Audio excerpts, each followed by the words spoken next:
Buenas noches, estimados amigos, ¿cómo están? Bienvenidos a este canal de filosofía y metapolítica. Se pusieron de moda los vectores nacionales.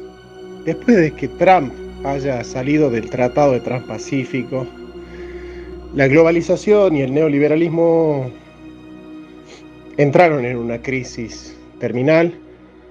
La Liga del Norte en Italia y varios elementos del nacionalismo estadounidense comenzaron a aflorar nuevamente.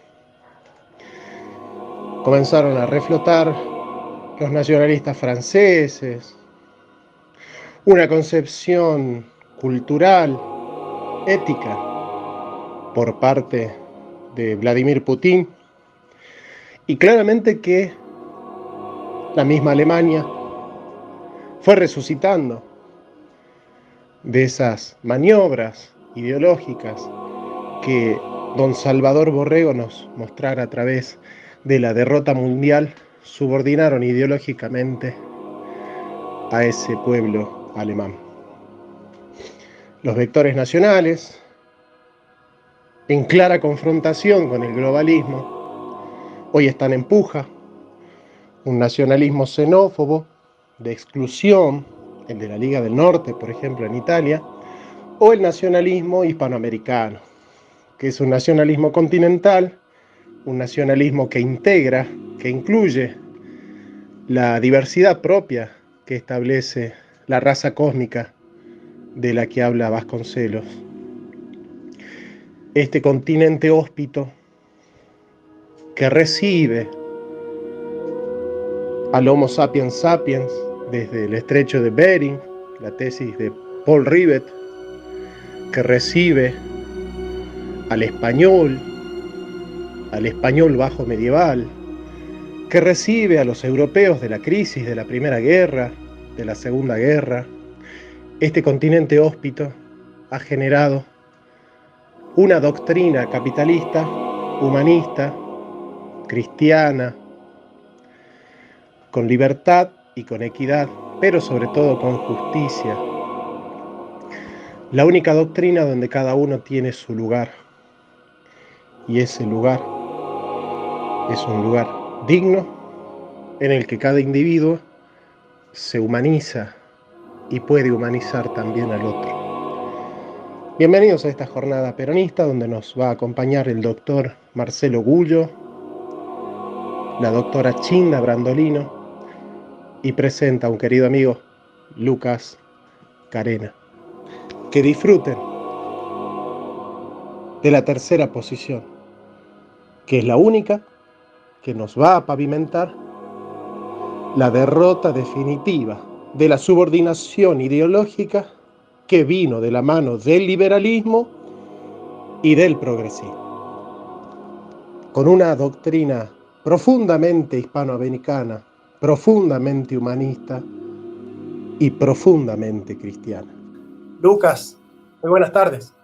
Jonathan, bueno, qué gusto, qué sorpresa para mí y seguramente sorpresa para los que nos están viendo. La realidad yo vengo un poco decolado, yo te manifesté mi entusiasmo por la jornada que preparaste hoy y bueno, me honraste con la posibilidad de ser parte, con algunas palabras preliminares. Y me honrás y realmente el gusto es mío de poder compartir con vos esta jornada y también poder presentar a quien voy a presentar, porque estamos viviendo épocas donde la proscripción del peronismo no solamente se puede analizar desde una perspectiva histórica, sino que hoy mismo se proscribe al peronismo, cuando se dice aborto es justicia social, desconociendo la doctrina, o cuando se la niega, cuando todos parecen, ¿no? en el arco político estar celebrando, ¿no? este Día de la Lealtad, el retorno del Perón a la Argentina, ¿no?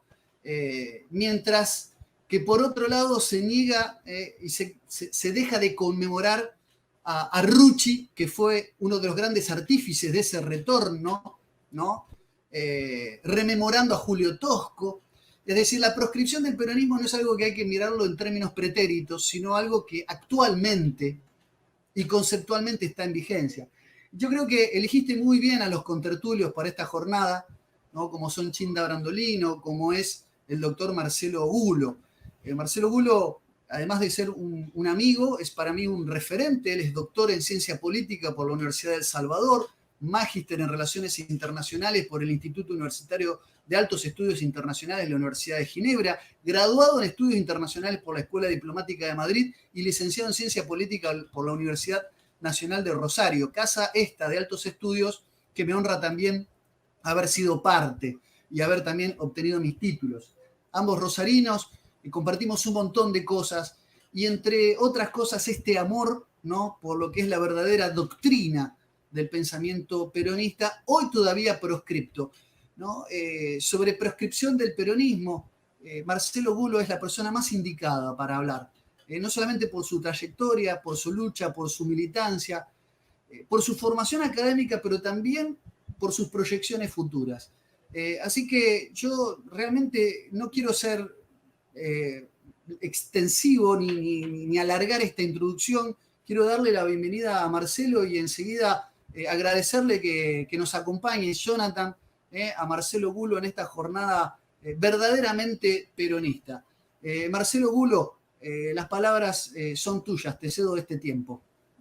Bueno, muchísimas gracias. Ha sido una sorpresa encontrarte, Lucas, presentándome, una sorpresa gratísima, una gran alegría que me ha dado Jonathan con tu presentación, que me honra y nos une un enorme cariño, así que muchísimas gracias.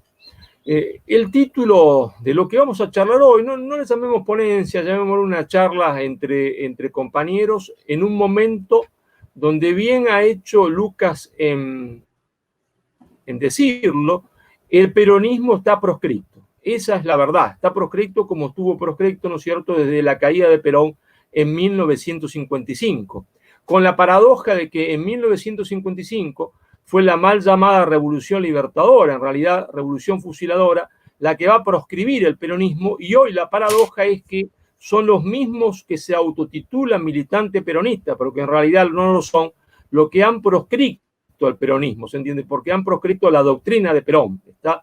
Y el mensaje profundo de Perón, como es el modelo argentino para el proyecto nacional, tomando como ideología de subordinación, importando como ideología el progresismo, como antes habían importado como ideología, ¿no es cierto?, el liberalismo, el neoliberalismo, pues son los mismos que fueron, se entiende, cómplices de Menem, que fueron, se entiende, que estuvieron de rodillas delante de Menem como gobernadores, como intendentes, se entiende, como diputados, lo que hoy han introducido en Argentina una nueva ideología de subordinación que es el progresismo, ¿no es cierto?, y que ha tenido hoy una ofensiva gigantesca tratando de imponer, se entiende, la muerte de los inocentes, la muerte de los inocentes.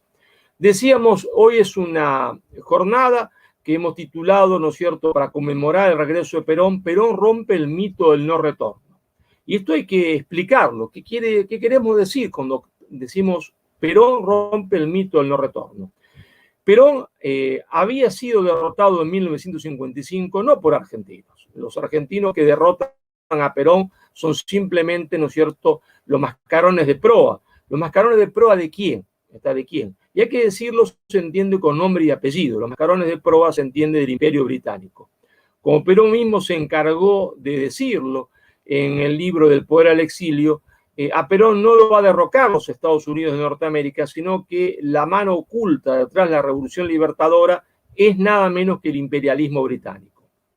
Y como había este imperialismo británico, ¿no es cierto?, derrotado a los grandes conductores del movimiento nacional, que fueron José Gervasio Artigas, José de San Martín, ¿no es cierto?, y Juan Manuel de Rosas.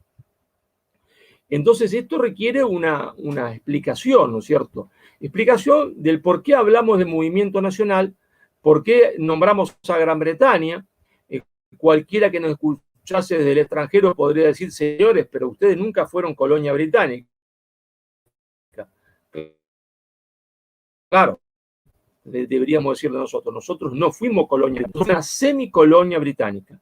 Teníamos bandera, teníamos signo, pero en realidad éramos una colonia, se entiende, de Gran Bretaña. Teníamos los atributos formales de la independencia, los atributos formales de la soberanía sin en realidad tener soberanía. ¿Por qué? Porque Gran Bretaña nos subordinó ideológicamente, porque Gran Bretaña va a penetrar, se entiende, las entrañas de la Argentina antes incluso del periodo de 1810 y más profundamente después de 1810. Hay de lo que yo denomino la subordinación ideológica cultural. Esa subordinación ideológica cultural, ¿en qué consiste? Consiste en, a través de las logias, predicar, se entiende, ideología de subordinación, ¿está? Que, por supuesto, una ideología después se transforma en praxis, en acción política, para que los argentinos hagan lo que Gran Bretaña quería que hagamos sin necesidad, se entiende, de ocuparnos militarmente, porque la ocupación militar había sido un fracaso. Los habíamos derrotado, ¿no es cierto?, en 1806 y los habíamos derrotado en 1807. Por eso dice Scalabrini, lo que no pudieron las armas lo obtuvo Inglaterra a través de la diplomacia y a través de la subordinación ideológica cultural, a través de la colonización cultural, decía Arturo Jauretche. Y ellos nos van a exportar, ¿no es cierto?, determinados ítems de subordinación, determinadas ideologías y conceptos clave de subordinación. El primero de ellos nos van a exportar la hispanofobia. La hispanofobia a través de la leyenda negra para cortar el cordón umbilical que nos unía, se entiende, a la madre patria, que había formado en estos territorios de América, se entiende, un pueblo nuevo, un pueblo continente, porque hubo un gran mestizaje y el que estaba dejó de ser como estaba y el que llegó dejó de ser como había llegado. Es decir, hay un pueblo, un continente unido en valores, unido en la misma lengua. Si no tuviésemos la misma lengua y los mismos valores. Por eso la prédica, se entiende, de la hispanofobia por parte de Gran Bretaña a través de la leyenda negra, que es la primera gran fake news de la historia, estaba destinada a cortar ese cordón umbilical para que rechazáramos, se entiende, los valores que España había traído, para que rechazáramos, si fuese posible, la lengua. Y esto no es una exageración. Recordemos que Esteban Echeverría con Alberdi, en los cafés de Buenos Aires, discutían qué lengua debía tener esta nueva nación, según ellos, y discutían que la lengua debía ser el inglés o el francés, porque todo lo que había venido de España, que para ellos no era Europa, porque Europa terminaba para los liberales y unitarios en los Pirineos, era la barbarie. Entonces, Inglaterra nos va a exportar la hispanofobia a través de la leyenda negra. Inglaterra nos va a exportar el libre comercio, porque Inglaterra sabe que el libre comercio inhibe la posibilidad de desarrollo industrial, porque solo a través del proteccionismo económico, ¿no es cierto?, es posible el desarrollo industrial, como lo comprobaba la propia historia de Gran Bretaña y después la historia de los Estados Unidos, después la historia, se entiende, de Alemania, de Japón. Pero a su vez Inglaterra nos va a exportar el iluminismo, es decir, desterrar del corazón de las masas toda idea de trascendencia. Y acá parece que se queman los papeles, ¿no? Porque, claro, todo el mundo entiende. Profesor, usted dice libre comercio y entendemos, inhibe el desarrollo industrial. Dice hispanofobia y entendemos, porque, claro, si rechazamos todo lo que vino de España, tiramos por la borda y explota por los aires la unidad lingüística y cada uno vuelve a las lenguas mal llamadas originarias. Y entonces es imposible comunicarse entre un Perú que hablase quechua, se entiende, un Chile que hablase, se entiende, araucano, y argentino que hablase un poco guaraní, un poco araucano, un poco quechua, una babel idiomática. ¿Pero por qué el iluminismo? Bueno, en realidad era la política más importante para Gran Bretaña, porque la élite política británica, y debemos reconocerlo, es la primera élite autoconsciente del mundo de cómo se construye el poder de las naciones. Ellos han estudiado y reflexionado cómo se construye el poder de las naciones y saben que en el origen del poder de las naciones hay siempre una fe fundante. Y que entonces si alguien saca esa fe fundante de un pueblo, comienza el proceso de desconstrucción del poder nacional.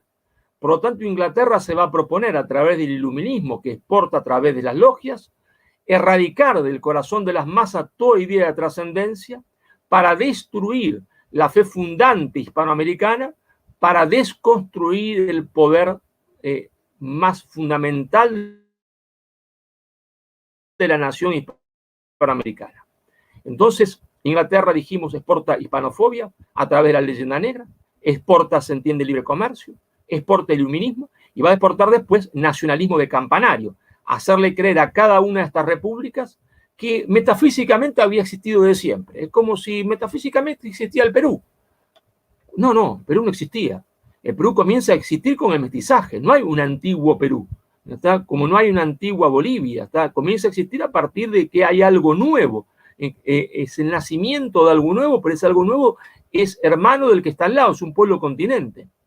Entonces, nacionalismo de campanario, ¿está? Para creer que cada república tiene una entidad metafísica distinta de la otra y que son enemigas una de otra. Claro, Inglaterra va a llenar de sangre, tras bambalina, va a provocar las guerras del Pacífico y la guerra de la Triple Alianza para darle entidad a eso que no tenía identidad, esa prédica que no tenía identidad.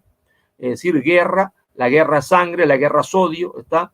La guerra son rencores, hermanos que se asesinan entre ellos, y entonces guerra del Pacífico, guerra de la mal llamada Triple Alianza o Triple Infamia, como va a decir el viejo Alberdi, el maduro Alberdi, no el Alberdi jovencito de los cafés que se proponía que nosotros hablásemos inglés o francés junto con Echeverría.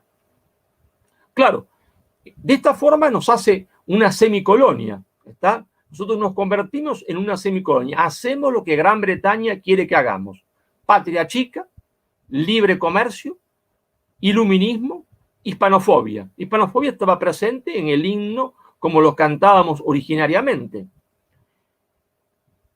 Cuando aparece un hombre en la historia que comprende, se entiende, esta estrategia británica de subordinación ideológica, la rechaza porque entiende que esto es una herramienta de dominación y logra organizar al conjunto del pueblo porque el pueblo tiene confianza en sus palabras y tiene confianza en sus valores, entonces aparece un conductor en la historia. ¿Qué es un conductor? ¿Qué es la conducción? Un fenómeno de confianza mutua. Hay un hombre que entiende más que los otros, ¿está?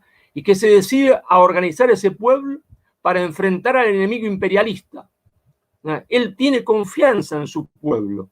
Él tiene confianza que su pueblo lo va a respaldar cuando él le proponga, se entiende, levantarse, está contra esta dominación imperialista. Pero a su vez el pueblo tiene confianza en ese conductor, que ese conductor no los va a traicionar, que los va a acompañar hasta el final. Por eso la conducción es un fenómeno de confianza mutua, confianza entre el duque para esta aventura a la cual se lanza, que le puede costar la vida, y confianza del pueblo en su conductor que no lo va a abandonar. ¿Y por qué tienen que elegir? Porque cuando uno empieza una guerra antiimperialista, el pueblo está en guerra. Cuando uno está en guerra no puede estar en estado de asamblea. Si está en estado de asamblea deliberando, el enemigo lo rodea y lo matan a todos, entienden, que están en la noche discutiendo qué hacer a la mañana siguiente.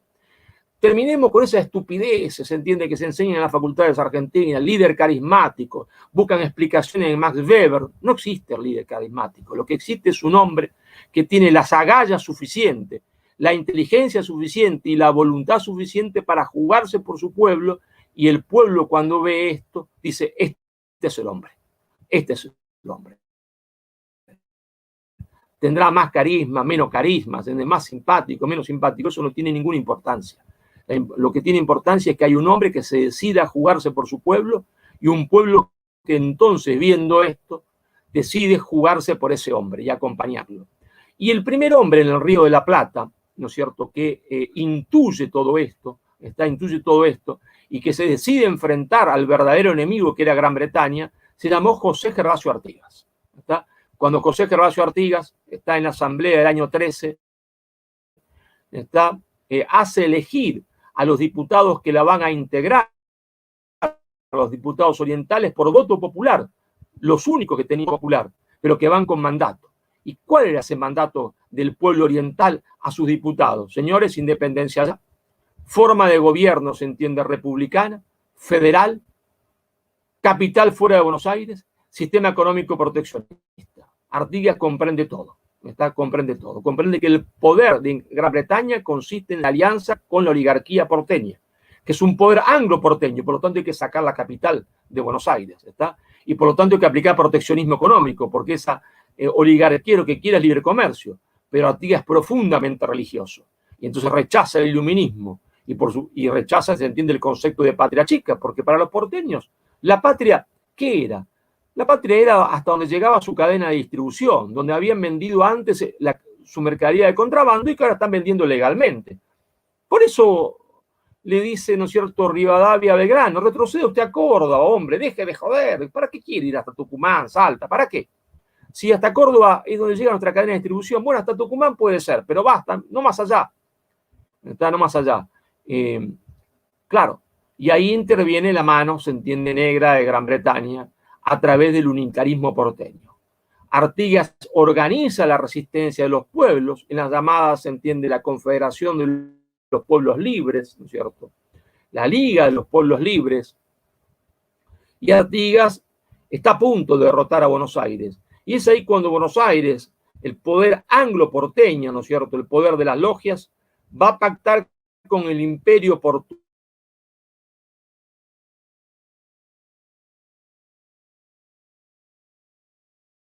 del imperio británico al 60.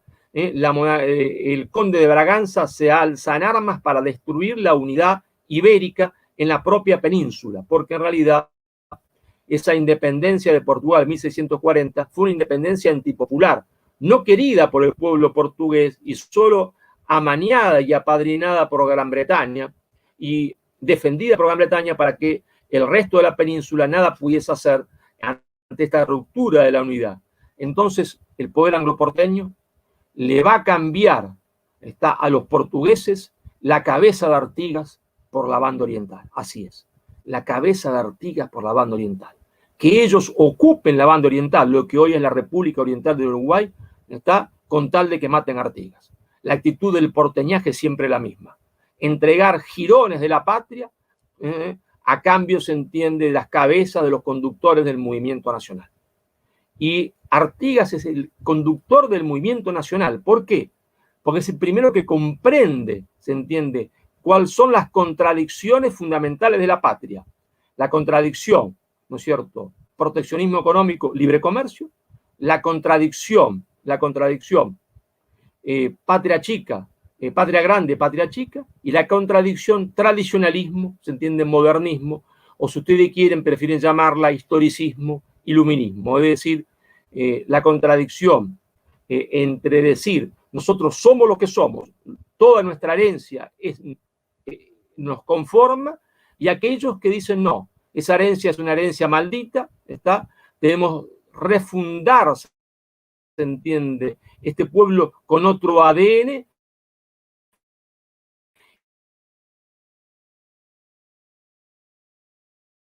por el solo hecho de ser moderno,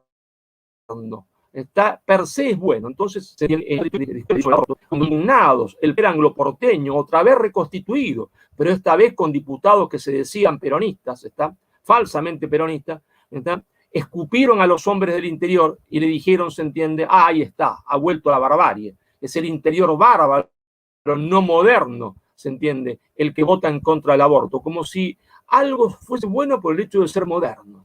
Es fantástico, extraordinario. No resiste la más mínima lógica, que lo nuevo es bueno por el solo hecho, se entiende, de ser nuevo, moderno. No resiste la más mínima lógica. Entonces, modernismo, tradicionalismo. Y Artigas representa todo eso. Artigas representa el proteccionismo económico. Artigas representa la patria grande. Artigas representa la tradición. Claro, el poder angloporteño está pactado con Portugal, le entrega la cabeza a Artigas. Artigas decide entonces su última gran maniobra. Decirle a su hijo adoptivo, al indio Andresito Artigas, que ataca a las tropas portuguesas por la retaguardia para distraerlos. Él los va a esperar en Tacuarembó para enfrentarlo, mientras que su lugarteniente, Pancho Ramírez, tenía que marchar hacia Buenos Aires para derrotar al poder angloporteño y Artigas instalarse en Buenos Aires. La estrategia de Artigas era correcta, ¿no? Andresito los distrae, desgraciadamente le cuesta, se entiende, la vida a Andresito. No se sabe si muere en combate o termina siendo prisionero y muere como esclavo en las minas de oro de San Pablo. Artigas trata de tenerlo en Tacuarembó, pero es derrotado. Pero su estrategia principal era correcta: hacer marchar a su lugarteniente, a su mejor hombre, contra Buenos Aires, para derrotar al poder angloporteño en su misma ciudad y él instalarse en Buenos Aires. Desgraciadamente, este primer Judas de la historia, que fue Pancho Ramírez, en el campamento de Pilar, recibe la visita de Zarratea. Y Zarratea le dice: hermano Pancho, todo el dinero de la ciudad, todo el dinero circulante de la ciudad de Buenos Aires para vos si marchás en contra de Artigas. Y Pancho tiene la desfachatez de escribirle una carta a su hermano diciéndole: hay dinero para repartir para todos. Voy para Entre Ríos a enfrentar a Artigas, que no se enteren otros paisanos de lo que he hecho porque nos matan a todos. Y entonces Pancho, que tiene ahora la artillería porteña, enfrenta a Artigas en la batalla de las Huachas, enfrente de mi ciudad, prácticamente cruzando el río Paraná, cerquita de Victoria y Nogoyá, cerquita hasta las Huachas. Ahí la gran desgracia. La gran desgracia porque Artigas gana la batalla, pero es un día de la Mesopotamia, esos días de neblina terrible, y Artigas está confundido, no sabe que ha ganado la batalla y que tiene que rematar al enemigo. Y entonces decide retroceder, darle tiempo a que se recomponga Pancho Ramírez, que lleguen refuerzos porteños, y Pancho Ramírez lo va a perseguir en esa huida que Artigas hace hacia el norte. ¿Hacia dónde? Hacia el Paraguay. ¿Y por qué va al Paraguay? Va al Paraguay a tratar de convencer, se entiende, al jefe del Paraguay de que tiene que unir su fuerza contra el poder angloporteño antes que sea demasiado tarde. Es Gaspar Francia. Pero Gaspar Francia no entiende esto. Cuando después de dar 1000 batallas, Artigas logra ya, sin ropa prácticamente, cruzar el río Paraná y llegar al territorio paraguayo, Gaspar Francia lo pone preso. Y va a estar así más o menos preso siempre. Y va a morir, se entiende, a morir siendo catequista de los indios guaraníes. ¿Verdad? El Imperio Británico lo ha derrotado. Nace el mito del no retorno. El pueblo argentino, porque Uruguay y Argentina son la misma cosa, ¿está? Como decía Metol, mi gran maestro, Metol Ferré, ustedes son argentinos occidentales y yo soy un argentino oriental. El Imperio Británico ha derrotado a Artigas, pero lo ha derrotado no solo militarmente, lo ha derrotado psicológicamente. Artigas está acabado, está quebrado y nunca más puede recomponerse. No quiere hacer nunca más política Artigas, está semipreso en el Paraguay y no va a querer salir nunca ni siquiera de esa prisión que tiene en Paraguay. Y entonces nace el mito del no retorno. El pueblo comienza a pensar: ¿para qué tantas peleas? ¿Para qué tanto sacrificio? ¿Para qué tanta sangre? ¿Para qué tanta muerte si el enemigo nos vence y nuestro caudillo, nuestro conductor, nunca más vuelve? Y esto mismo le pasó a San Martín, porque a San Martín lo va a derrotar políticamente y lo va a llevar al exilio. Está ese hombre representante del poder británico, está, que fue Bernardino Rivadavia. San Martín no logra conducir el movimiento nacional porque era más bien un militar y no un político, ¿no? Pero también derrotado porque tenía una posición nacional. No hay que confundir posición nacional con movimiento nacional. Son dos conceptos distintos. Hay movimiento nacional cuando aparece un conductor que entiende las tres contradicciones, que encarna las tres contradicciones y organiza a su pueblo. Cuando aparece un político o un militar que comprende una de las contradicciones, él encarna una posición nacional, pero no al movimiento nacional. Tenemos que esperar a la llegada de Juan Manuel de Rosas a la gobernación de la provincia de Buenos Aires para que otra vez aparezca el movimiento nacional. Rosas va a entender las tres contradicciones. Por eso Rosas, ¿qué es? El restaurador. Restaurador de las leyes, no digan pavadas. Es el restaurador de la tradición hispánica. Por eso se lo llamaba el restaurador. El restaurador de la fe que había sido tratada de ser eliminada por la reforma rivadaviana. Por eso la bandera de Facundo, religión o muerte, que era, se entiende, patria grande o muerte, proteccionismo o muerte, tradición o muerte. Y Rosas es el restaurador. Pero es este mismo Rosas que en diciembre del año 1835 pone la ley de aduanas, después de 25 años de aplicación feroz de libre comercio, la Argentina se encamina, se entiende, a hacer proteccionismo económico como estaba haciendo Estados Unidos, que lo hubiese conducido a ser una potencia industrial. Pero claro, otra vez Inglaterra juega sus cartas, otra vez, se entiende, aparece esta vez Brasil, heredero de ese Portugal, la oligarquía brasileña, deberíamos decir más que Brasil, la oligarquía brasileña, como era esa oligarquía portuguesa, que no era el pueblo portugués y que no es el pueblo brasileño. Y entonces, cuando Rosa estaba intentando recomponer la patria grande, es decir, recomponer la unidad con la banda oriental del Uruguay como primer paso para la recomposición de la patria grande, y esto llevaba inevitablemente a la guerra con el Brasil, guerra que la Confederación iba a ganar, porque los militares brasileños saben que no podían ganar esta guerra, aparece, se entiende, un traidor, un segundo traidor, Justo José de Urquiza, que en vez de marchar contra Río de Janeiro, porque era la vanguardia del ejército de la Confederación, el mejor general de la Confederación, marcha con el dinero brasileño contra Buenos Aires. En vez de marchar contra Río de Janeiro, marcha contra Buenos Aires, lo derrota a Rosas, lo obliga al exilio en Inglaterra, a esa prisión en Inglaterra.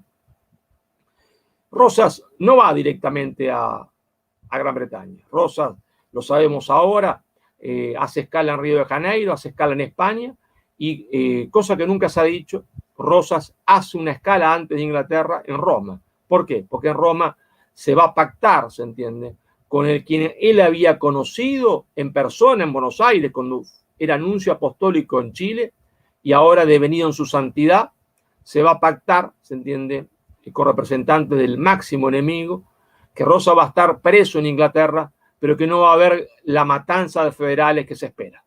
Por eso Urquiza detiene la matanza y recién va a venir cuando rompa ese pacto Mitre. Pero el hecho es que Rosas termina sus días muerto de hambre, como había terminado, se entiende, Artigas, el hombre más rico de la Argentina, se entiende, no tiene ni siquiera para comprarse ropa en el invierno, se entiende, de Inglaterra. Y le dice a su hija, no quiero que vengas a verme para que no me veas en este estado. Así muere, se entiende, el segundo gran conductor del movimiento nacional, que se llamó Juan Manuel de Rosas. Y de ahí se entiende la gran tragedia después de Pavón, se entiende, la matanza de federales. Las tropas mitristas matan 60.000 federales. 60.000 federales no nos dice nada, ¿no? Hagan un cálculo. Si la Argentina tenía 1.200.000 habitantes, 60.000 federales, es como matar ahora casi 2 millones de personas. Es una enormidad, una bestialidad. Nadie en la historia de Argentina ha sido tan genocida, se entiende, como el general Mitre. Mal llamado general, porque jamás perdió una sola batalla victoriosa, se entiende. Mal llamado poeta, porque no podía hacer, ni se entiende, ni un poema, pero bien representante del poder británico. 60.000 federales muertos, equivalente a 2 millones de personas. Y otra vez, en el inconsciente del pueblo, el mito del no retorno. Peleamos junto a Artigas, fuimos derrotados y Artigas nunca más volvió. Peleamos junto con Rosas, Rosas fue derrotado y Rosas nunca más volvió. Pasan muchos años, no se recompone el movimiento nacional, no. Aparece una posición nacional, era bastante. No se le podía pedir más a este hombre, que era Hipólito Yrigoyen, que no entiende el tema del libre comercio, intuye el tema de la hispanidad y después la va a comprender perfectamente y va a ser el primer presidente del mundo en decir hay que festejar el 12 de octubre. El tan denostado festejo hoy del 12 de octubre fue instaurado por primera vez en el mundo por Hipólito Yrigoyen, presidente de la Argentina, primer presidente elegido democráticamente de la Argentina. Pero claro, Yrigoyen no entiende el tema del libre comercio, intuye el tema de la fe fundante un poco, está claro en el tema del hispanismo, está claro en el tema de la patria grande, pero no entiende el tema de la importancia de la industria para la construcción del poder nacional. Es una posición nacional. No logra ser el movimiento nacional, pero igual el imperialismo cae sobre él. Y digámoslo con todas las letras, terminemos con estas cosas de hablar a medias tintas. Yrigoyen cae en su mejor momento, cuando está más lúcido, no cuando está más viejo y gaga. Es el momento en que Yrigoyen está comprendiendo, está empezando a comprender y se propone la nacionalización del petróleo. La noche que Irigoyen cae son los días en que tenía que decidirse en el Senado la nacionalización del petróleo en la Argentina. No por casualidad, no por casualidad, porque Irigoyen estaba mejor que nunca en su comprensión de la realidad. Y entonces otra vez una noche negra invade la Argentina hasta ese junio glorioso de 1943. Sí, junio glorioso de 1943, porque es el inicio de la segunda insubordinación fundante de la Argentina. La primera insubordinación fundante conducida por Juan Manuel de Rosas. Rechazo a la ideología de subordinación predicada por Gran Bretaña y a impulso estatal para la construcción del poder nacional. Y en junio del 43 aparece en la historia un joven coronel, Juan Domingo Perón, para cambiar la historia. Y vaya que la cambia, ¿se entiende? Aparece entonces este coronel que le dice a su pueblo lo que él tiene in pectore, lo que hay que hacer, y su pueblo le responde. Es decir, hay ahí el fenómeno de la conducción. Aparece el movimiento nacional nuevamente, aparece su conductor y el pueblo de ese movimiento. Por eso, el 17 de octubre, el pueblo peronista nunca le llamó el Día de la Liberación. Era lógico, ¿no? Lógico llamarlo el Día de la Liberación, el día que se liberó, pero no. El pueblo peronista le puso inmediatamente el Día de la Lealtad. ¿Y por qué? Le puso el día de la Lealtad y no el Día de la Liberación.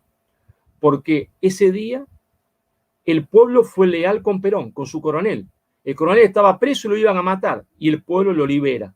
Se jugó la vida por su coronel, pero su coronel se jugó la vida por su pueblo. Porque el coronel podría haber dicho: señores, está todo muy bien, muchas gracias, me liberaron, chao, me voy. Ya casi estuvieron a punto de matarme. Y Perón les dice ese día desde el balcón: ahora soy coronel del pueblo. Ahora soy coronel del pueblo. Ese fenómeno de la lealtad, que es la conducción política, la lealtad del conductor hacia los conducidos y de los conducidos hacia su conductor. Y los mejores 10 años de la historia argentina, los 10 años más gloriosos de la historia argentina, donde se entiende, hubo un pueblo feliz. Sí, un pueblo feliz. Un pueblo que no recogía basura por la calle, que es lo que nos pasa hoy. Tendría que caerse la cara de vergüenza a lo que se llaman peronistas hoy. Caerse la cara de vergüenza al presidente de la nación que, bueno, ese ni dice que es peronista, dice que es socialdemócrata, por lo menos tiene un aliciente. ¿Está? Cuando se ve que se recoge, se entiende, por la calle, que nuestros compatriotas recogen basura para comer por la calle. Los 10 años más felices del pueblo argentino. ¿Está? La justicia social, la industrialización, pero la construcción del poder nacional. La Argentina, siendo un país insignificante, el cuarto país en el mundo en construir un avión a reacción. La Argentina comienza el proceso que la va a llevar a poseer la tecnología más importante del mundo, más difícil del mundo, la tecnología nuclear. Perón va a crear la Comisión Nacional de Energía Atómica.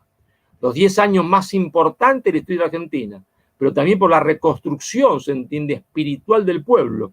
Porque no confundamos, el peronismo no es socialdemocracia, el peronismo no es socialismo, porque el peronismo iba por la reconstrucción material del pueblo argentino, pero también por su reconstrucción espiritual.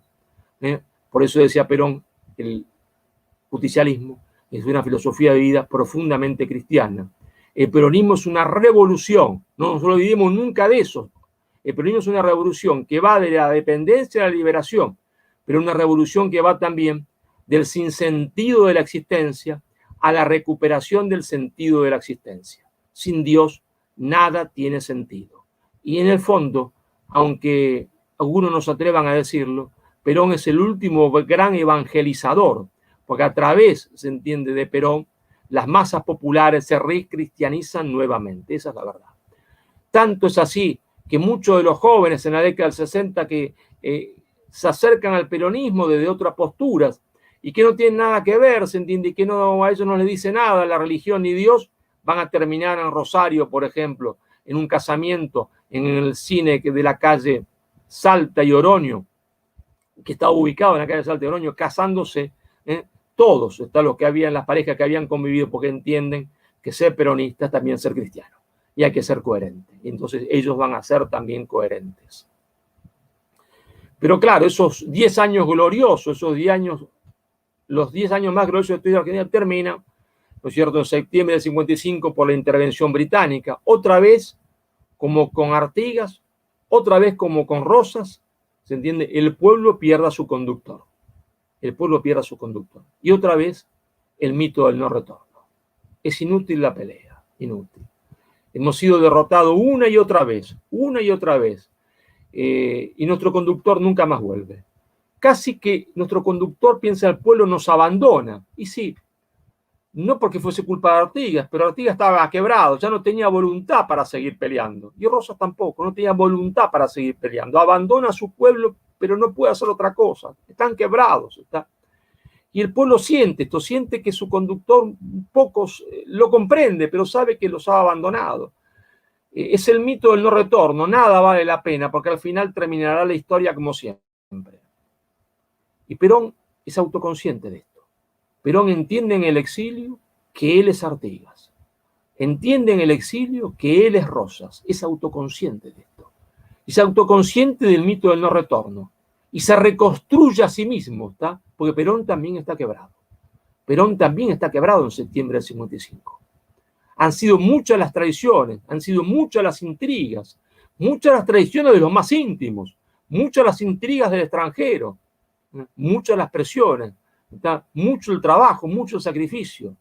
Lo han acabado y Perón se recompone.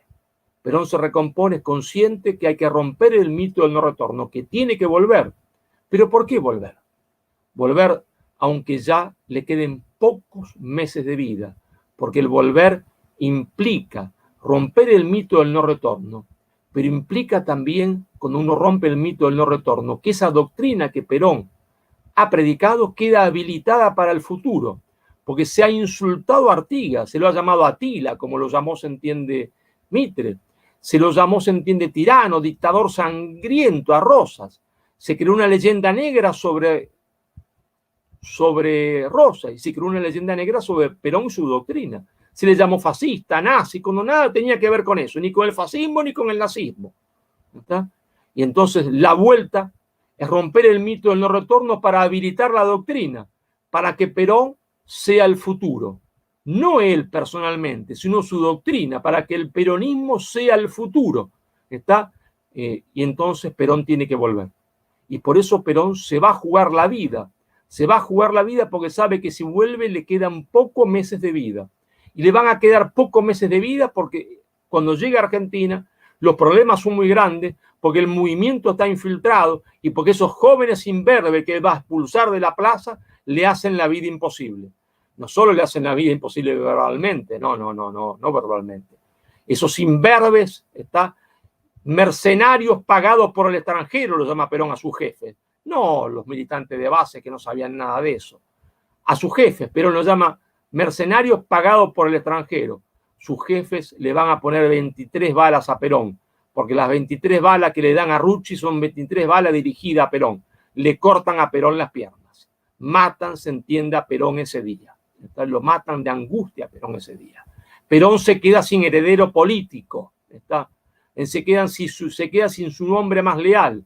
Ellos, se entienden, con su perfidia van a acelerar la muerte de Perón. Ellos van a acelerar la muerte de Perón. Ellos son culpables de la aceleración de la muerte de Perón. Sobre ellos pesa, se entiende, en la muerte de Perón, la aceleración de la muerte de Perón. Hoy disfrutan, se entiende, dando clases, se entiende, en Barcelona. Ellos son los culpables de la aceleración de la muerte de Perón, al que siguen considerando un viejo fascista, al que siguen considerando un viejo nazi, se entiende.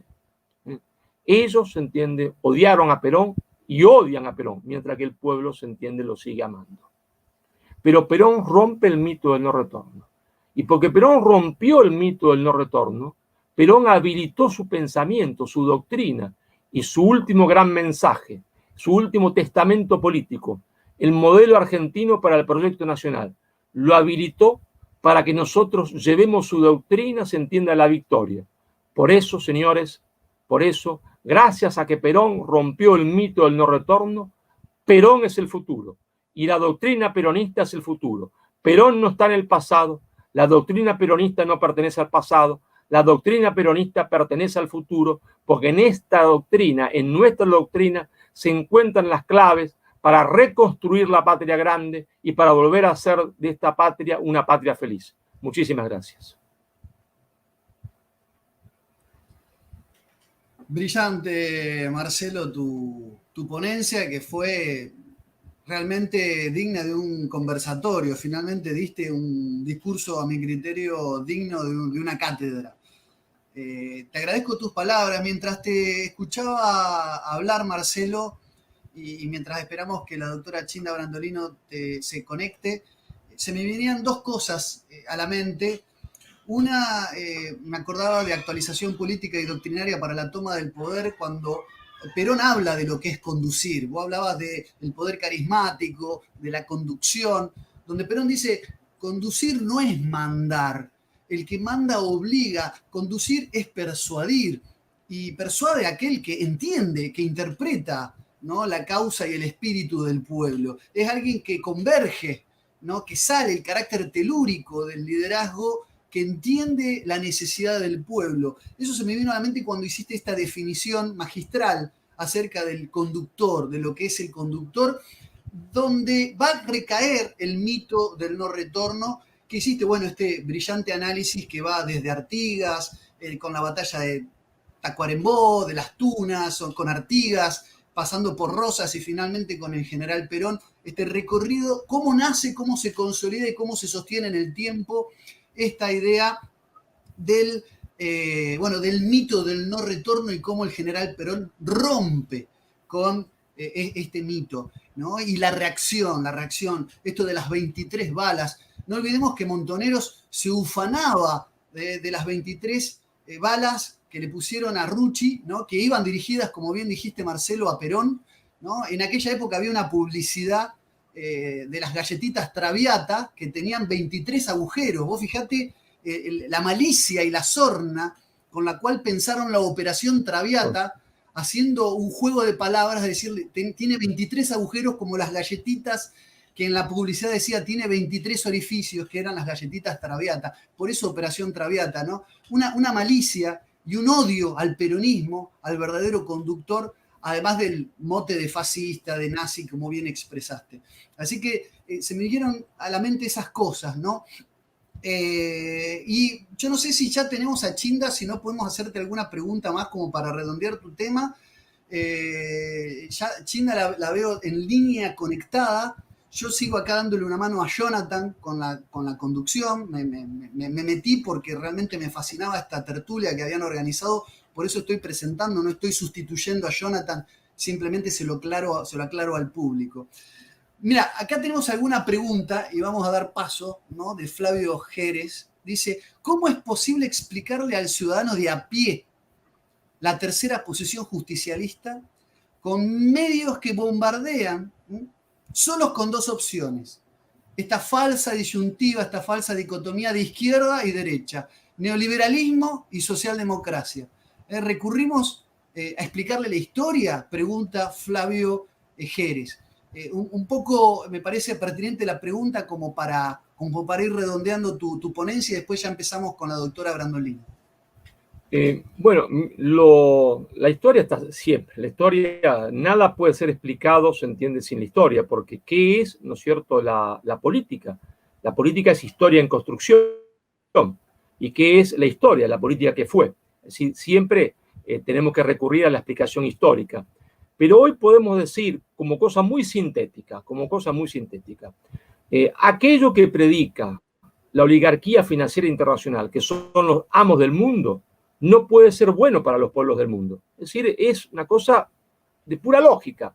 Si los amos del mundo, si los buitres del mundo, aquellos que poseen la deuda externa de los pueblos, ¿está?, predican algo, que sí que eso que predican para los pueblos no puede ser bueno para los pueblos, ¿está? Y si estos vampiros del mundo, a través de sus fundaciones, dan dinero tanto a los neoliberales como a los progresistas, es decir, tanto a los neoliberales que predican el libre comercio, la apertura indiscriminada de la economía, la desregulación del mercado de trabajo, que en realidad quiere decir quitarle derecho a los trabajadores, quiere decir que eso no puede ser bueno para los pueblos del mundo. Si predican el neoliberalismo, quiere decir que eso no puede ser bueno para el pueblo del mundo. Pero si estos buitres del mundo, a través de sus fundaciones, y que constan en los libros contables de los Estados Unidos, de Francia, de Canadá, de Suiza, de España, a través de sus fundaciones, dan dinero a los profesores, a los políticos, a las ONG, se entiende, progresistas, que intentan imponer a rajatabla el aborto, que intentan imponer la biología de género, ¿está? Que intentan imponer el multiculturalismo para destruir la unidad nacional. Quiere decir entonces que eso no puede ser bueno para los pueblos. Está claro que si la oligarquía financiera internacional, a través de sus fundaciones, indirectamente hace que se predique el neoliberalismo y el progresismo, que nuestro camino sigue siendo como siempre la tercera posición, ¿está? No por estar equidistante de uno y de otro, sino porque supera al neoliberalismo, se entiende, y supera, se entiende, al progresismo, porque el neoliberalismo y el progresismo no son otra cosa, se entiende en realidad, ¿está?, que liberalismo, se entiende, y marxismo degradados. Neoliberalismo y marxismo degradado. ¿Qué es, se entiende, el progresismo?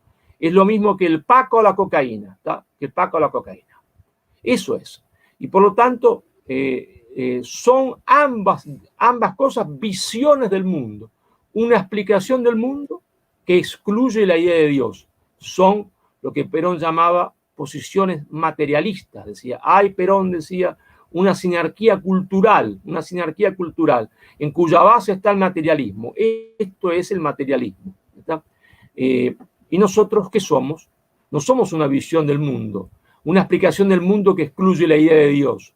Nosotros, con nuestro justicialismo, somos una cosmovisión, una explicación del mundo que incluye la idea de Dios, que incluye la idea de Dios, que dice que Dios existe, pero somos cristianos, es decir, creemos, que hay un Dios Padre, creemos, se entiende, en Jesucristo, y por eso somos hijos del mismo Padre y hermanos en Cristo, y nos ganamos el cielo acá en la tierra, haciendo la justicia social. Por eso nuestra postura no está entre medio del neoliberalismo y del progresismo. Nuestra postura es superadora de eso, porque de todo laberinto, de toda trampa, que es un laberinto, se sale por arriba, se sale a través de la trascendencia, se sale a través de una cosmovisión, y el peronismo es una cosmovisión, ¿está? Esto, claro, nos podría llevar no una charla, sino varias clases, porque tendríamos que ir a la filosofía, remontarnos, se entiende, a las escrituras, pero por el momento creo que es suficiente para darle paso, se entiende, a quien tan dignamente y magistralmente me va a seguir en esta posición.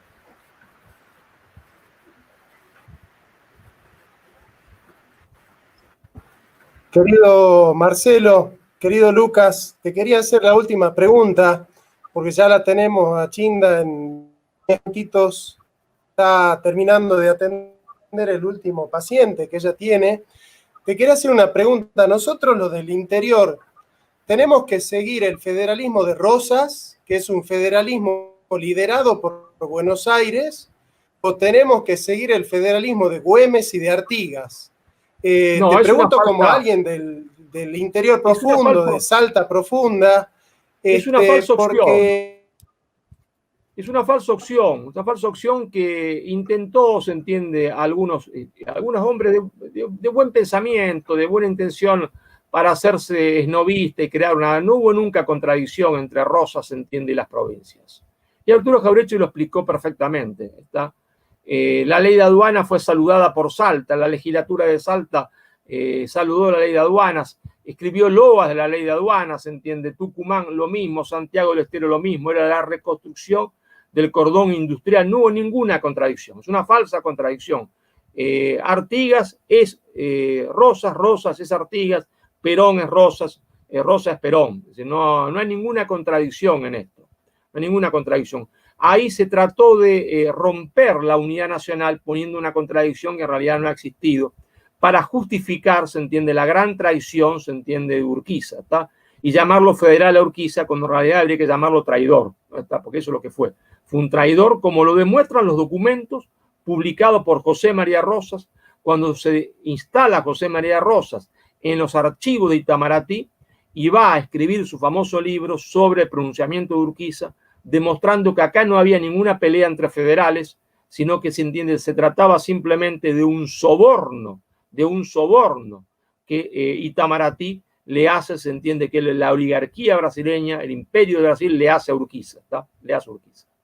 Y aquellos pobres lugartenientes, se entiende, de Urquiza, que fueron engañados porque le dijo, no vamos contra Rosa, no se vayan a pensar esto, que está viejo y no quiere la Constitución, finalmente se dieron cuenta de quién era Urquiza, como fue López Jordán, y finalmente, se entiende, dijeron, es la última que no hiciste después de Pavón, ya nos traicionaste varias veces, ahora sabemos quién sos, y lo ajusticiaron como tendrían que haberlo hecho mucho tiempo antes, en el Palacio San José de Urquiza.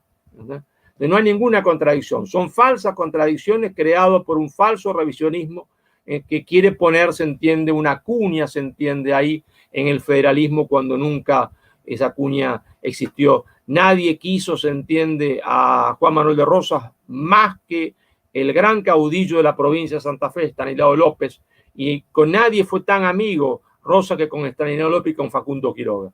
Es el enemigo el que puso esa cuña, no tiene nada que ver con el pensamiento nacional.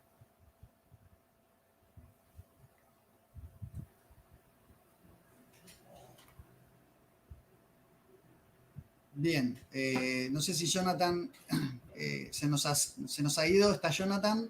Sí, que presentemos Lucas, a Chinda. te quería hacer Sí. Te quería hacer una pregunta. Sí, hay varias interpretaciones de la Revolución de Mayo. Una interpretación que yo sigo, por ejemplo, a Tulio Alperindongui, donde plantea que la Revolución de Mayo fue una readaptación a una nueva circunstancia, una coyuntura política, siguiendo el derecho español. Y por otro lado, una interpretación progresista que sostiene que la Revolución de Mayo es el brazo izquierdo de la Revolución Francesa. ¿Qué nos podés decir de eso? Porque, bueno, ya la tenemos a la Chinda, pero brevemente una respuesta. No, muy breve, porque no quiero copar, aparte en este interludio entre la conferencia magistral de Marcelo y la de Chinda, ponerme a responder yo preguntas, no viene el caso. Yo soy, y Marcelo está de acuerdo conmigo, de que hay una interpretación de un hispanismo excesivo, que no comparto, de que los procesos de independencia fueron producto de una balcanización digitada exclusivamente por la corona británica, solamente para dividir y fragmentar. Que hubo nacionalismo de campanario, los hubo y lo sigue habiendo. Pero yo creo que en épocas, digamos, nosotros nos independizamos de una España borbonizada, nos independizamos en épocas en que se dio el proceso de independencia, había más semillas de hispanidad presentes en el continente americano que en la España absolutamente cooptada por la Revolución Francesa. Es decir, no soy partidario de esas interpretaciones de que San Martín fue un líder al servicio de los intereses de la masonería y de la corona británica. Yo he leído a Armando Tonelli, ¿no? San Martín y la masonería, y explica cómo no hay ningún documento en la Gran Logia de Inglaterra, ¿no? que diga que la logia Lautaro, que era una logia discreta para organizar una revolución, y San Martín haya tenido algún vínculo directo con estas órdenes masónicas y generaron desde Londres y desde la masonería los procesos de independencia, como así también lo ha explicado Patricio Maguire cuando pidió un informe, ¿no? a la Gran Logia de Londres, y no había ningún registro, ningún documento, cuando este tipo de organizaciones se caracterizan por tratar de ufanarse del mecenazgo de los próceres, de ser los que apadrinaron a los distintos movimientos revolucionarios, le contestaron por correspondencia de que no tenían en ningún registro el nombre de San Martín en estas logias. Entonces digo, yo no creo en ese proceso, creo que fue un proceso que continuó la hispanidad en algún punto, pero con características novedosas. Lo aclaro porque muchos asocian a la Revolución de Mayo como un proceso netamente balcanizador, digitado por los intereses de la corona británica. No es esa. Creo que Marcelo Gulo estaría de acuerdo conmigo, ¿no? Que la interpretación que hacemos de los procesos de independencia de Iberoamérica. Nosotros nacemos en lucha no con España, se entiende, sino contra el imperialismo Borbón. Porque a partir de la llegada de los Borbones a España, ya España no es España. España está gobernada por una monarquía que detesta a España y todo lo que España había significado, ¿se entiende? Metafísicamente, es decir, los Borbones detestan y odian a España, ¿tá? Y se han hecho, ellos que fueron los enemigos de España, los enemigos eternos de España, se han hecho dueños del trono de España, ¿no? Nosotros nacemos en lucha contra el imperialismo Borbón. Pero ya está Gilda ahí, creo, ¿eh? A ver, tenemos que escucharla a ella ahora. Está Chinda Brandolino con nosotros. Hola Chinda, ¿cómo estás? Hola, queridos amigos, una alegría. Lucas, Marcelo, gracias por estar aquí con ustedes, ¿no? Les agradezco a todos esta invitación. Hermoso. Bueno, gracias por Además, sumarte.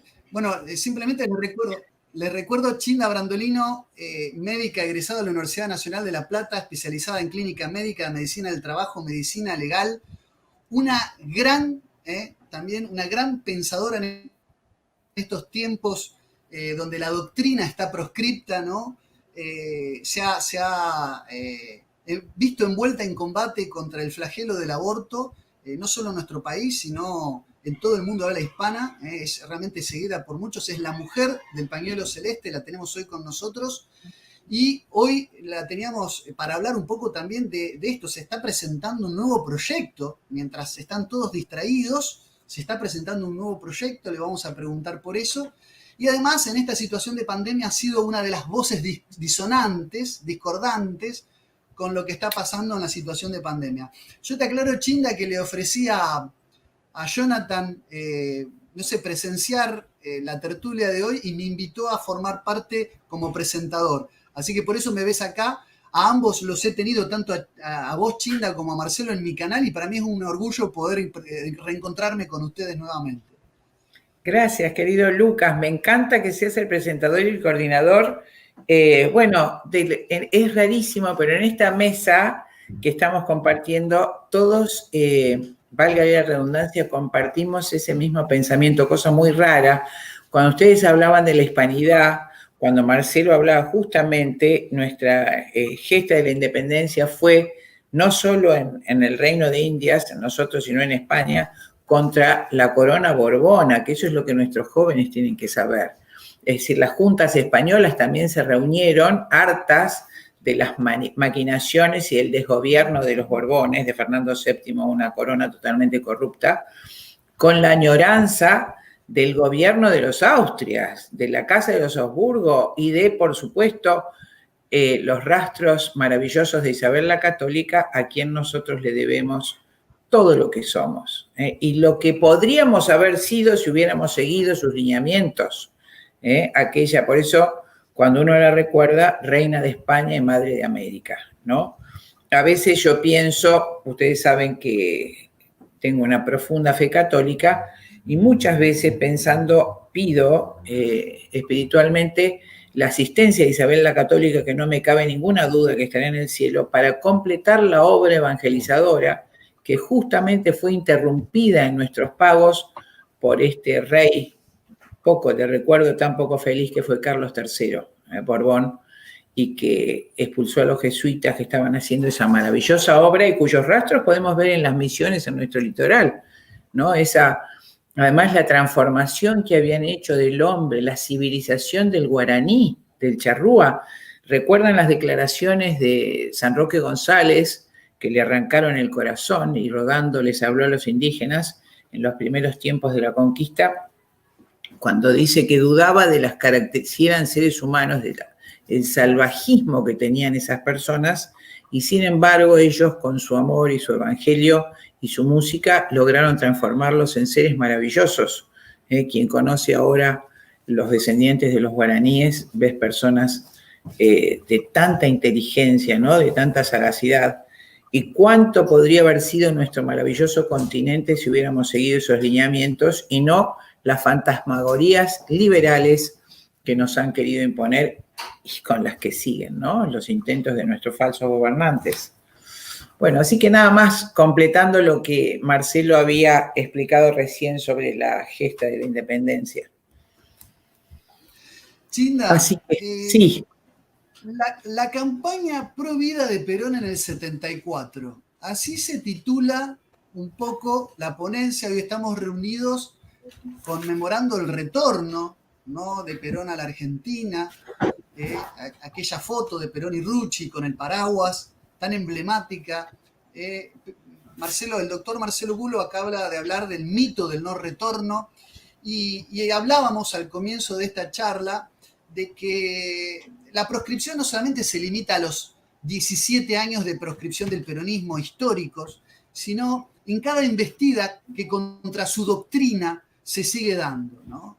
Y una de ellas es negar la existencia de un peronismo que fue desde el comienzo y en todo momento pro vida, ¿no? Y que dejó incluso doctrina, dejó documentación sobre incluso la cuestión de la despoblación, el proyecto nacional.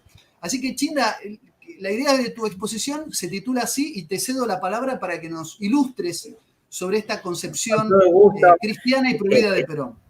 Gracias, querido Lucas. A vos, a Marcelo, no les traeré nada nuevo, pero vale la pena recordar que fue el único presidente de la República Argentina que tomó una posición abismalmente clara y determinada frente al aborto y al control de población. Cuando él advino en el año 74, hace su plan trienal, y en el plan trienal, que se llamaba así, Plan Trienal para la Reconstrucción y Liberación Nacional, que lo escribe y expone en diciembre de 1973, hace, por supuesto, una verdadera locución demográfica. El poblamiento del vasto territorio argentino es una de las preocupaciones y ocupaciones de nuestras élites. Perón fue el último estadista en formular una política global al respecto. No solo hace una política global, sino que la transforma en un decreto. Si recordás, el decreto fue el decreto 659 del 28 de febrero de 1974. En ese decreto alude a los intereses no argentinos detrás de la promoción del control de natalidad. En sus fundamentos, el decreto aludía al accionar de intereses no argentinos que desalentaban la consolidación y expansión de las familias, promoviendo el control de natalidad, desnaturalizando la fundamental función maternal de la mujer, y fíjate esta frase, distrayendo a los jóvenes de su natural deber como protagonistas del futuro de la patria. Es decir, el llamado permanente, que por supuesto es nada más que la continuación de su política de 1950, que después veremos si tenemos tiempo, la refiere textualmente en un instituto demográfico, pero en esto que ustedes me preguntan, directamente con sus palabras, él nombra una Comisión Nacional de Política Demográfica en el Ministerio del Interior, querido Lucas. Repito, Comisión Nacional de Política Demográfica. Y su misión, en palabras del mismo Perón, proyectar una política nacional de población e intensificar el crecimiento, fíjate vos, cuantitativo y cualitativo de la población argentina y su más adecuada distribución regional. La alusión que hace en los párrafos anteriores a intereses no argentinos se vincula al origen de las teorías neomalthusianas de lo que en ese preciso momento se estaba desarrollando contra el tercer mundo. Acá nos explicamos un poquito, querido Lucas, para que nuestros oyentes entiendan. Estados Unidos, manejado ya por la Fundación Rockefeller desde el año 1903, había logrado, a través de la influencia de estas corporaciones privadas, que determinados presidentes apoyaran inclaudicablemente el exterminio poblacional de los países en desarrollo. Esos tres presidentes fueron en ese momento el presidente Nixon, posteriormente el presidente Bill Clinton y últimamente el presidente Obama. Estos tres presidentes toman como misión vital el exterminio de la población en los países en vías de desarrollo en el que se ubica la República Argentina. En ese momento, el presidente Nixon tenía dos importantes secretarios. El secretario de Estado era Robert McNamara y el secretario de Estado era Henry Kissinger. Entonces, directamente a la posición de Perón. Robert McNamara había logrado hacer una excursión, un envío de los Médicos Sin Fronteras a Bolivia, nuestro hermano país de Bolivia, y con la orden de que bajo el pretexto del control de cáncer de útero esterilizara a la mayor cantidad posible de mujeres bolivianas. Así lo hizo esta comisión enviada por McNamara, y esto terminó en la esterilización de cientos de miles de mujeres. Los médicos bajaron a las comunidades y cauterizaron las trompas de falopio en el supuesto control de cáncer de útero de miles y miles de mujeres, lo que determinó un genocidio demográfico semejante al que en el sexo contrario había logrado la guerra de Paraguay, malhadadamente dirigida por Mitre y por el Imperio Británico contra nuestro vecino país hermano Paraguay, exterminando en ese momento a 964.000 paraguayos varones. En este caso de Bolivia esterilizando mucho más de 1 millón de mujeres, lo cual constituyó un genocidio de efecto retardado del cual Bolivia nunca se levantó, como nunca se levantó Paraguay, ¿no es cierto?, para acceder a los recursos minerales. Cuando los padres de familia advierten que las mujeres se habían quedado estériles, acuden al gobierno, mejor dicho, a la delegación de la ONU y de la Organización Mundial de la Salud, que justamente sesionaba en Bolivia, y al ser desoídos asesinaron a los médicos que ejecutaron ese crimen. Hicieron luego, con un francés cuyo nombre nunca recuerdo, una película terrible documental que se llama Sangre de Cóndores. En ese momento preciso, año 68, Robert McNamara hace el Banco Mundial con la intención de utilizar las políticas crediticias para condicionar el crecimiento poblacional, el establecimiento de planes de control de natalidad, hacer préstamos a través del Banco Mundial en 1968 y esos préstamos condicionarlos a la firma de los países beneficiarios o supuestamente beneficiarios de esos préstamos, concediendo que se harían políticas cerradas de control de natalidad. Ante esa realidad exterior se encuentra Perón cuando asume a fines del 73 y hace, queridos amigos, en el Plan Trienal una comisión de seguimiento demográfico para aumentar la población de nuestro país.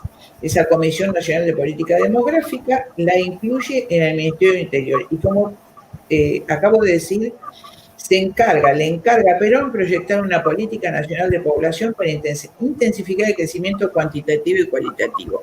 No olvides que en ese proyecto trienal Perón habla específicamente de retomar la riqueza de la educación que había sido o había decrecido o se había depreciado en los últimos años de los gobiernos anteriores a él. Él tenía muy en claro que no era solo numérica la población que debía aumentarse en nuestro país, sino que debía ser calificada. Por eso, si recuerdas, en los primeros gobiernos de Perón, el papel de las escuelas industriales y de artes y oficios fue inmenso. Y muchos ingenieros y técnicos alemanes colaboraron en hacer los proyectos, los programas, las currículas en los años 50 de esos institutos. Fíjate vos, que le contesta McNamara con esta frase: el rápido crecimiento demográfico es una de las mayores barreras que obstaculizan el crecimiento económico y el bienestar social de nuestros Estados miembros. Esto lo dice McNamara el 30 de septiembre de 68 al asumir la presidencia del Banco Mundial, que va a trabajar hasta el año 81, después de la muerte de Perón. Por supuesto, las agencias encargadas de, como me han escuchado en otras charlas, de todas ellas, UNICEF, Organización Mundial de la Salud y el Fondo de Población de Naciones Unidas, también creado por Rockefeller, son las que juegan un papel terrible en la promoción de las políticas de control de natalidad. Lo más importante de esta gestión, queridos amigos, para no abundar en palabras inútiles, es que en este momento se celebra, por voluntad de Rockefeller, la primera conferencia de población y desarrollo que se hace en Bucarest. Entonces, ¿qué finalidad tienen tanto la creación del Fondo de Población de Naciones Unidas como estas conferencias que se van a realizar cada 10 años? Tienen la finalidad de globalizar el aborto, imponer el aborto legal en todos los países dominados a través del mecanismo de deuda, de endeudamiento que pergeñó perfectamente Robert McNamara y que ya existía antes de él a partir del Fondo Monetario Internacional después de la Segunda Guerra, ¿no es cierto? Que vale la pena también mencionar, si tenemos tiempo, la opinión de Perón respecto al endeudamiento externo. Pero, volviendo a este momento, celebran entonces, Rockefeller hace el Fondo de Población de Naciones Unidas y va a generar cada 10 años las conferencias de población y desarrollo. Esta se hace en 1974, a principios del 74, los delegados son presionados terriblemente el año anterior en Nueva York, quien ha estado, como muchos de nosotros allí, sabe perfectamente la presión terrible que hacen sobre los delegados para obligarnos a aceptar términos que son impuestos por ellos. Por ejemplo, aceptar el término salud reproductiva, que incluye en los documentos que se firman aborto, control de natalidad y aborto, y reparto de anticonceptivos. Es decir, entonces, servicios de salud para niños y adolescentes implica aborto para niños y adolescentes. Toda esa presión se ejerce antes de la población. En ese momento tenían todas las de ganar, aparentemente. Se celebra entonces en Bucarest esa primera conferencia, y es allí donde el delegado, el embajador de Perón, que fue, si recuerdan, Julio Belarmino, no sé, yo tenía anotada acá, me encantan las palabras que utilizó, fue increíble la posición de Perón en ese momento, fue el único presidente que hizo eso, y en síntesis dice que la Argentina necesita pobladores de todo el mundo, por eso ampliará los campos de inmigración y las posibilidades de inmigración para su vasto y despoblado territorio. Pero además necesita habitantes y recibirá habitantes de todas las naciones y razas del mundo. Y jamás aceptará políticas de control de natalidad. Ningún niño argentino nacido o por nacer, lee Julio Belarmino, será condenado a muerte por las leyes argentinas. Imagínense que cuando el delegado de Perón termina de leer su ponencia, fracasó prácticamente la postura enviada por Washington, ya que se levantó inmediatamente Argelia, la Santa Sede, 27 naciones africanas y toda Sudamérica. Fue un fracaso terrible para Estados Unidos la posición de la Argentina, y por eso Perón fue el blanco de odio de Henry Kissinger. En ese momento, repito, el secretario de Estado del mismo presidente, de Nixon, era Henry Kissinger, y al ver el resultado del fracaso de la conferencia de Bucarest por acción de la República Argentina, eleva aquel famoso informe del que hablé muchas veces, querido Lucas, que se llamó Implicancias del crecimiento poblacional para la seguridad de los Estados Unidos y sus intereses de ultramar, más conocido como Informe Kissinger o Memorándum 200. Este documento Kissinger lo hace en respuesta a la intervención de Perón en el mundo. Y en ese documento, en las primeras páginas, dice: las posiciones como las de Argentina, Argelia y la Santa Sede deben ser inmediatamente neutralizadas. Hay que educar y estimular a los dirigentes.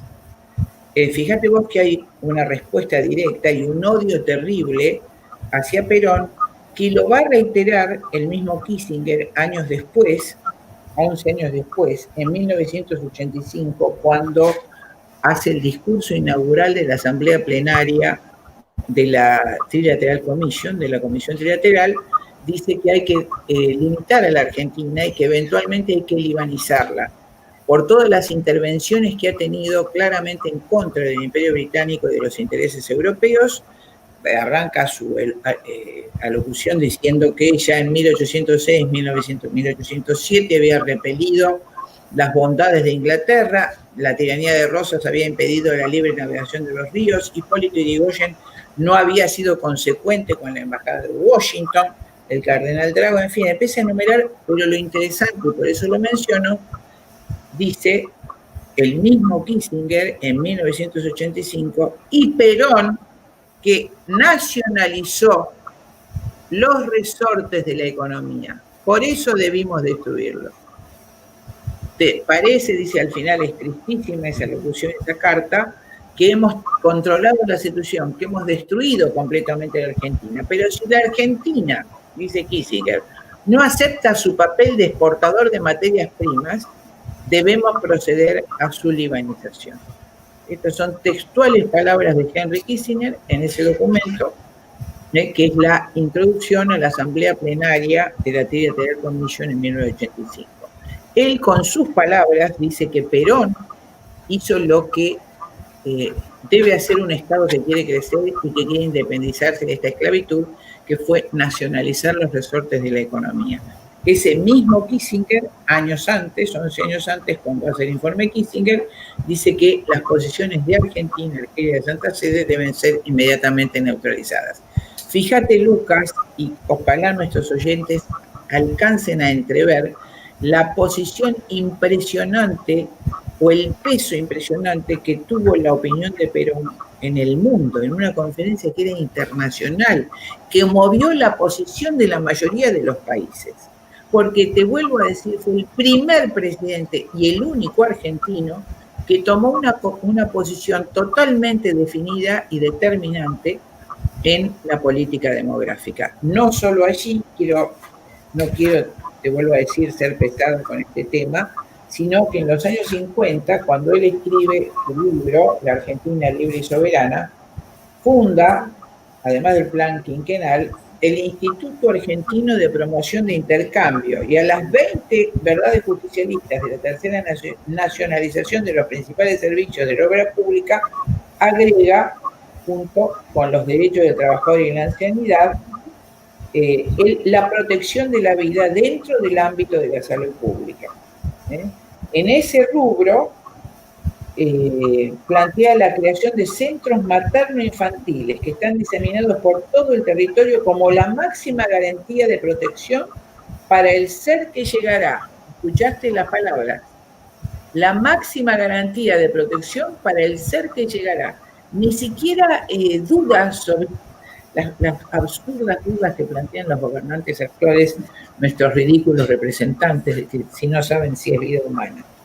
En ellos se asesora a la futura madre durante la gestación. Esto es comillas, son palabras de Perón. Se la asiste durante el parto y en los primeros meses de crianza. Tiene en ese mismo libro un ataque a la medicina en cuanto al ejercicio ilegal de la medicina, que es un gravísimo delito que nuestras autoridades reprimen con toda intensidad. La crónica diaria refleja esta labor altamente eficiente en los encargados de luchar contra el panderismo, etc. No se detiene allí la acción represora del Estado, pues convencido de que el aborto criminal constituye una práctica amoral y delictuosa, aun cuando lo tomen a su cargo profesionales en el arte de curar, ha orientado sus esfuerzos hacia la meta de desterrarla para siempre de entre nosotros. Esas son palabras de Perón. Yo creo que hay muchísimo más. Acá me traen los chicos esto que les pedí. Cuando hace la Constitución de 1949, no existe en nuestro ámbito legal, te lo digo como médica legista de muchos años, un cuerpo legal como la Constitución de Champagne del año 1949. Por supuesto, más allá de esto, el preámbulo propone una patria socialmente justa, aspiración que se plasmó en el capítulo 2 de la primera parte, derechos del trabajador y de la familia, de la ancianidad, de la educación y de la cultura. Por supuesto, acá tengo el análisis capítulo por capítulo, pero entre los derechos del trabajador, la familia es mencionada en el ítem de derecho al bienestar, que incluye tener vivienda, indumentaria, gozar mesuradamente de expansiones materiales y espirituales y elevar el nivel de vida. Más específicamente está el derecho a la protección de la familia. En este párrafo les voy a citar: la protección de la familia responde a un natural designio del individuo, desde que en ella generan sus más elevados sentimientos afectivos, y todo empeño tendiente a su bienestar debe ser estimulado y favorecido por la comunidad. llama la atención, fíjate, la consolidación de principios espirituales y morales que constituyen la esencia de la convivencia social. Es un concepto de alta espiritualidad, no es un concepto materialista, inmanente, pasajero, algo que se hizo para salir del paso. Realmente es haber plasmado una doctrina. Y yo creo, querido amigo, yo no he vivido el peronismo, todo lo que digo lo digo porque me he dedicado la vida a estudiar, sí he sido una tremenda observadora en la década del 70, he mirado con horror todo lo que pasó, la infiltración del peronismo por el movimiento con Montoneros, ya que leyendo toda su doctrina es totalmente opuesta al materialismo inmanente del marxismo, de la religión marxista, ya que es una religión. Vi con horror cómo se infiltró a través del movimiento Montoneros este enorme, hermoso movimiento peronista, con un cuerpo de doctrina increíble, con una constitución increíble que hubiera sido la garantía de un Estado grande, donde se tomaron todos los aspectos de la vida social, todos los estamentos, el trabajador adquirió, por supuesto, un nivel enorme, no para hacerlo como ahora, en nombre de Perón, hacer lo que Perón abominó, que es que vivan como mendigos de subsidios, sino para que la obra pública y el desarrollo económico del país fuera la fuente verdadera de trabajo para toda la gente que habitaba este suelo. Así, nuestros abuelos inmigrantes, nuestros bisabuelos y abuelos, llegados en una pobreza enorme por el asedio total de la guerra, el drama de la guerra en Europa, encontraron acá un suelo propicio, con su trabajo digno pudieron desarrollarse, y sus hijos, que es el caso de mi padre, fue de los 10 mejores bachilleres y abanderado del Colegio Nacional. ¿No es cierto? Entonces, también se hicieron en ese momento los programas de estudio de los institutos tecnológicos y de las escuelas de artes y oficios que permitieron la capacitación de todo el pueblo argentino, sin diferencias en castas estancas como se pretende hacer ahora, ¿no es cierto? Ese movimiento fue infiltrado, como digo, en mi juventud, cuando yo iba a la Facultad de Medicina, por el movimiento Montoneros, tratando de impregnarlo de conceptos materialistas, agnósticos, realmente como después se hizo en la década del 80 con el radicalismo a través de la Junta Coordinadora, encargado creo que fue, bueno, no voy a hacer nombres para no entrar en problemas legales, ¿verdad? Entonces ahora se hace en nombre de Perón todo lo que Perón abominó en su vida. No solo el adquirir préstamos de la manera más monstruosa, quisiera hacer mención a la carta que leyó en el año 52 el pueblo argentino, donde dice: no tomaremos préstamo extranjero, comeremos menos, compraremos menos cosas superfluas, pero Dios nos libre de caer en manos del usurero internacional. Antes me cortaré las 2 manos.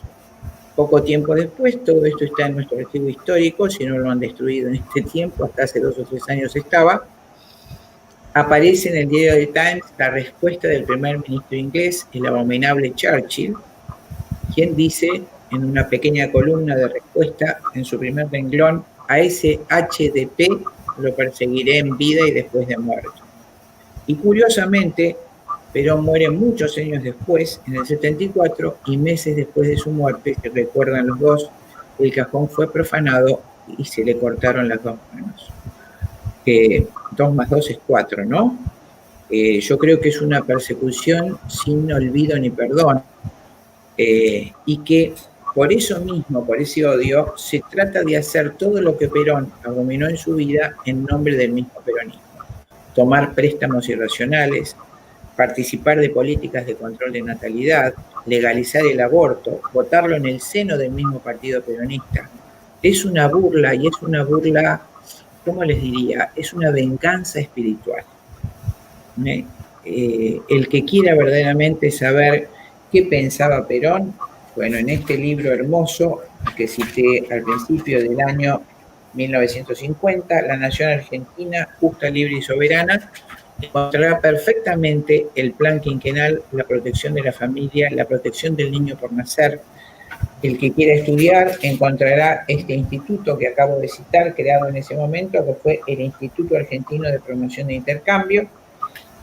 Y, por supuesto, en los años 74, que ustedes me pidieron, la creación de la Comisión Demográfica, por primera y única vez en la historia de la Argentina, dependiente del Ministerio del Interior. No sé si he sido clara en lo que me han preguntado o si queda algo por saber o por abundar. Bueno, Chinda, te agradezco tu exposición. Me pasa que cuando te escucho, Chinda, cuando lo escucho a Marcelo, veo todo con una claridad apabullante. O sea, no es solamente información, sino ordenada. Y creo que al público, quienes nos están viendo, le pasa lo mismo. Es decir, es todo tan claro. Perón no se limita a una concepción provida desde, lo cual sabemos que era de una perspectiva cristiana, que la tenía desde luego, sino desde una posición geopolítica. Ustedes recuerdan que cuando en el año 2003 Néstor Carlos Kirchner, recién asumido, se reúne con el presidente Bush, le regala un ejemplar del primer ensayo sobre los principios de la población de Tomás Malthus. Sí. Un regalo que quedó como en una suerte de incógnita. Todos obviamente que olfateábamos, los que estamos en estos temas, el mensaje que le estaba dando el presidente Bush al entonces presidente Néstor Kirchner en el año 2003. Yo digo, yo veo todo con una claridad, y Perón, como estadista, se anticipaba varias décadas a cuáles eran los problemas que íbamos a tener los países emergentes en desarrollo, llamémosle periféricos, y que todavía tenemos. Entonces yo les agradezco a ambos, porque la verdad es que es un ordenamiento tan claro de los cimientos sobre los cuales se emplaza la doctrina. Y yo, Chinda, dos cosas. Primero te quería hacer una pregunta más desde el sentimiento, ¿no? Y después me gustaría abrir una puerta, también invitarlo a Marcelo a que dialoguen, si hay algún punto como para, digamos, para desarrollar o profundizar. ¿Vos qué sentís cuando ves estos eslóganes hoy que se desembosadamente y ligeramente aparecen con una imagen de Eva Perón con un pañuelo verde que dicen aborto es justicia social, a la luz de todo lo que hemos dicho? Porque muchos hablan de que hay que hacer un ayornamiento, de que algunas ideas del peronismo han quedado estancadas. Digo, si es doctrina, no se puede cambiar, porque si no, no es por definición. No solo eso. Mira, Lucas, quiero decirte, en principio, que es una falta total de respeto y una infame mentira, porque Eva fue mucho más abundante que Perón en la proscripción del aborto. Dijo que era el flagelo del que la Argentina debía desprenderse, que el peor flagelo de la República Argentina era el crimen del aborto. Eva Perón lo dijo en todos sus discursos, y que era necesario proteger a la madre y al niño por nacer. Quiero aclarar que Eva era terciaria franciscana.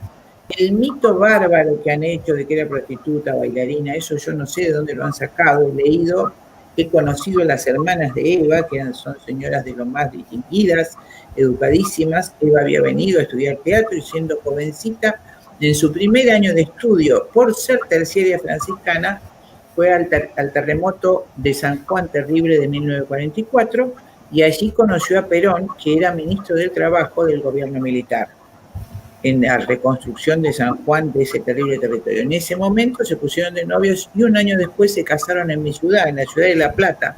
Por lo tanto, no sé de dónde han sacado esa monstruosidad. Cuando Eva Perón muere, la orden franciscana la cubre con el manto de terciaria franciscana. Y, por supuesto, dedicó toda su vida a ese concepto verdaderamente franciscano de socorro, pero en forma particularísima se refirió siempre al aborto como el peor delito que se podía cometer y la peor ofensa contra la mujer.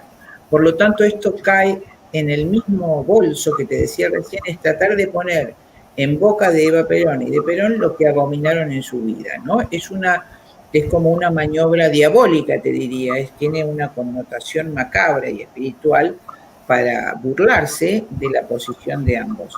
Quiero terminar este tema de la población recordándole a nuestros oyentes que los países más poderosos del mundo son los más densamente poblados, porque queda en todos nuestros jóvenes la duda si la población trae pobreza.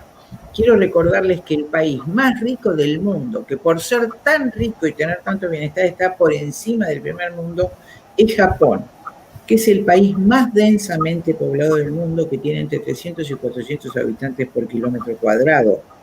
Nosotros tenemos 0,1, o sea, medio habitante por kilómetro cuadrado en toda nuestra Patagonia.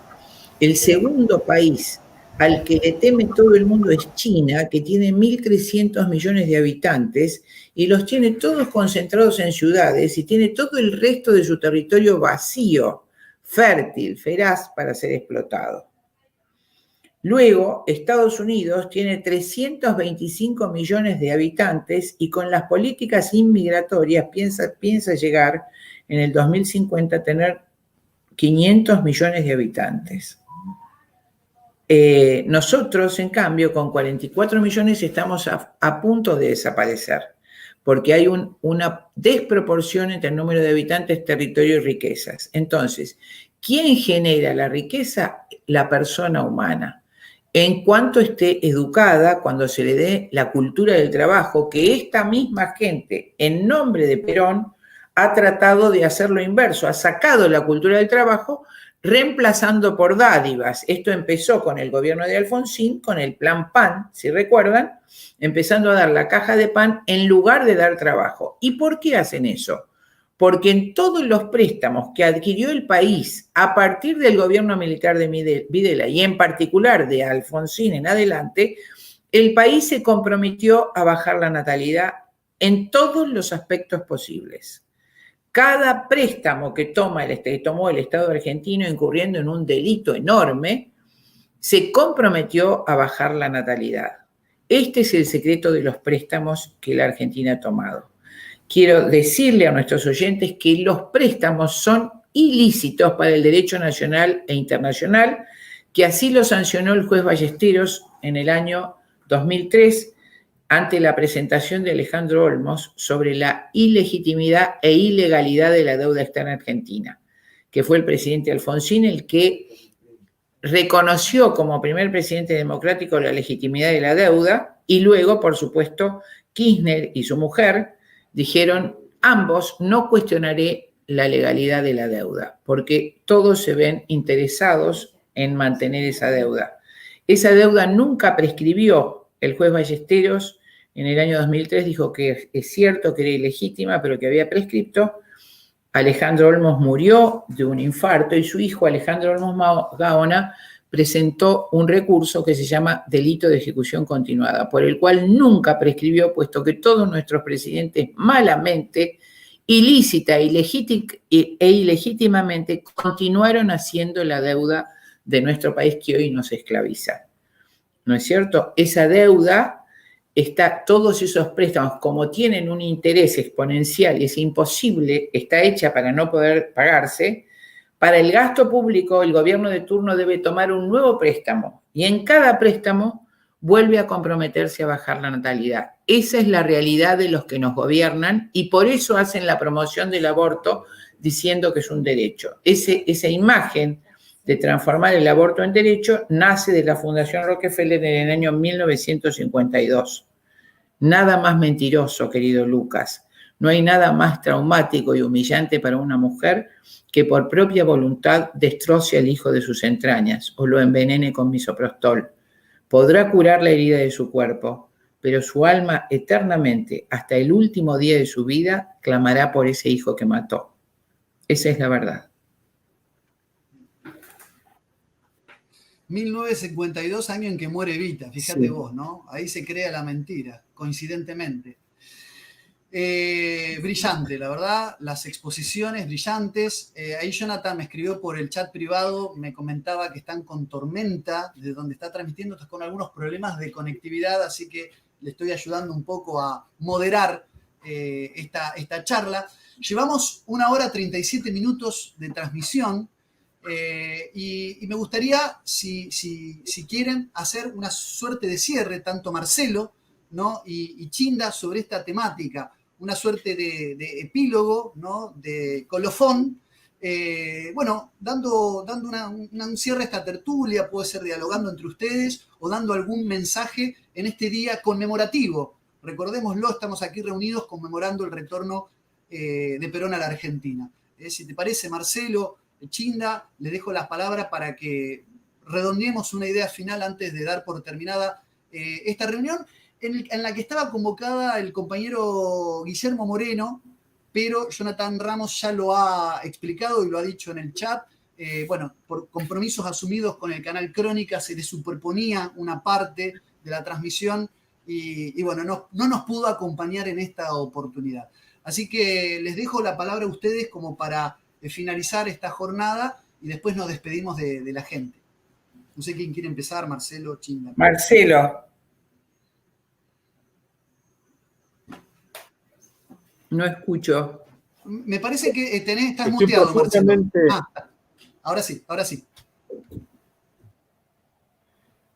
Decía, muchas gracias, Chinda. Estoy profundamente emocionado. Cuando la escuché me emocioné. Lo más profundo de mi ser se emocionó. Hasta te diría que tengo los ojos con lágrimas. Tengo los ojos con lágrimas porque duele tanta traición, ¿se entiende? Duele tanta traición, ¿se entiende? Al pensamiento de Perón y Evita. Duele tanta traición. Duele, se entiende, que en nombre del peronismo, se entiende, se haga semejante asquerosidad, abominación, se entiende. Duele, se entiende, que en nombre de Perón y Evita se insulte, se entiende, a Perón y Evita. Duele, se entiende, las consecuencias de eso, que son que nuestros hermanos estén recogiendo basura por las calles, se entiende, y no tengan para comer. Duele, se entiende, que nuestros niños que sabían leer y escribir hoy no sepan más leer y escribir. Duele que nuestros viejos se mueran, se entiende, en hospitales que no tienen nada, mientras que pagamos miles de dólares para mantener, se entiende, sujetos que predican la ideología de género. Nos duele todo eso, me duele profundamente, pero porque me duele, debo decir que hoy que conmemoramos el regreso de Perón a su patria, y recuerdo a un viejo profesor que me formó, cuando contaba que estaba al lado de su padre y cuando Perón pisó suelo argentino, se le cayó una lágrima y dijo: bienvenido a la patria, general. Si Perón volvió, ¿no es cierto?, nosotros volveremos. El peronismo volverá, la doctrina de Perón volverá. Si Perón volvió después de 18 años de exilio, después de 18 años de calumnia, después de 18 años de persecución, después de 18 años de muerte, ¿se entiende? Nosotros volveremos. El peronismo un día volverá, y un día volverá a ser de nuevo esta patria una patria feliz. Muchas gracias a todos. Gracias, querido Marcelo. Fue hermoso lo que dijiste. No voy a agregar nada, solamente que quiero llamar a la unidad a todo el pueblo argentino, que realmente, si uno quisiera evocar la intencionalidad que tuvo Perón cuando volvió ya cansado y probablemente con el cáncer que lo mató en ciernes, fue la de unificar seguramente el país, porque así lo expresó muchas veces cuando estaba en España, y también a los que vienen rectamente del movimiento de Irigoyen, a todos los que han aplaudido la gesta de Rosas, todos los que han tenido un concepto de nación, en vez de repudiar al peronismo, yo propongo que traten de elevar su alma, ver realmente la verdad de todo esto, ver por qué la Revolución Libertadora se ensañó contra Perón y desde entonces los gobiernos liberales han expoliado a nuestro país de todo su patrimonio, de toda nuestra cultura, y han implantado este horror. ¿Por qué han transformado el resto del peronismo en marxismo? Si pudieran ver con grandeza, y todos también los que realmente se dicen seguidores del justicialismo, tratar de ver por arriba de nuestras miserias, vislumbrar una gran unidad que yo sé que era el deseo de Perón y de los grandes patriotas que hemos tenido. Les recuerdo que solo así, quiero a todos los que me escuchen, solo así podemos fundar nuevamente una nación grande por la que dieron la vida tantos argentinos gloriosos que nos preceden. Y quiero recordarles que solo así, levantando nuestras alas, volando por encima de la miseria de las disidencias, atrás de estos grandes ideales de una patria hermosa, con un territorio hermoso, lleno de riquezas, y con ese corazón grande del argentino, capaz de hacer una gauchada desinteresada, les recuerdo las palabras de Marechal para que emprendan ese vuelo con nosotros. Del laberinto solo se sale por arriba. Así tenemos que salir nosotros, queridos amigos. Un abrazo desde La Plata. Gracias, Marcelo. Gracias a vos. Hermosas palabras, ¿no? Qué hermosas palabras. Gracias, Chinda, gracias, Marcelo, por esta jornada. Yo, en lugar de Jonathan, que insisto, con sus problemas de conectividad, me pidió que un poco anfitrión y en su lugar, les agradezco profundamente. Ambos citaron, ¿no?, esto de salir por arriba de los laberintos, coincidentemente. Les agradezco mucho haber estado acompañándonos. Les pido a los que nos están viendo que se suscriban al canal. Y también, para resumir, quería despedirme yo de ustedes, a quien estoy muy agradecido por haberme, dado la oportunidad de acompañarlos. Decía Perón que hay dos clases de lealtades: la que nace del corazón, que es la que más vale, y la de los que son leales cuando no les conviene ser desleales. Y hoy estamos viendo cómo estas nuevas formas de proscripción del peronismo están periclitando, porque el peronismo en su forma verdadera y genuina va a salir, como dijo Marcelo, como dijiste vos, Chinda, a la luz nuevamente. Les agradezco a todos hasta aquí esta jornada patriótica, esta jornada peronista, y le pido a Matías y a Guillermo, que son los que están esperando, que están, digamos, haciendo un poco las veces de operadores técnicos, que nos indiquen después, digamos, detrás de cámara cómo seguimos. Muchas gracias a todos por acompañarnos hoy. Suscríbanse al canal de Jonathan Ramos, que hay un montón de debates sobre filosofía, teología, filosofía tomista. Son muy interesantes. El otro día compartimos una charla junto a Ricardo Poviersin sobre posmodernidad y demás. Así que está muy bueno. Les agradezco a todos por estar. Será seguramente hasta un próximo encuentro. Muchas, pero muchas gracias. Gracias. Gracias a todos. Gracias.